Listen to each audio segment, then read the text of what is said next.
পাঠিয়ে আমার দেশের নতুন সরকারকে সহযোগিতা করুন। দেশের অর্থনীতি পুনর্গঠনে আপনারা ভূমিকা পালন করবেন।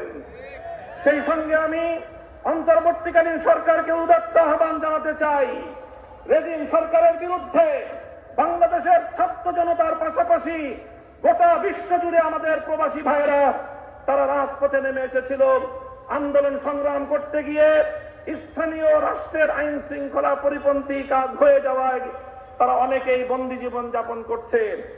কূটনৈতিক যোগাযোগের মাধ্যমে অতি দ্রুত তাদের সকলের পাশে দাঁড়িয়ে আমার সেই সকল প্রবাসী ভাইদেরকে মুক্ত করার ব্যবস্থা গ্রহণ করবেন। বৈষম্য বিরোধী আন্দোলনের প্রধান বৈশিষ্ট্য ছিল অভূতপূর্ব ঐক্য। এখানে স্কুল, কলেজ, ভার্সিটি থেকে আমার মাদ্রাসার ছাত্ররা পর্যন্ত যেভাবে টেকনাফ থেকে তেতুলিয়ায় হাতে হাত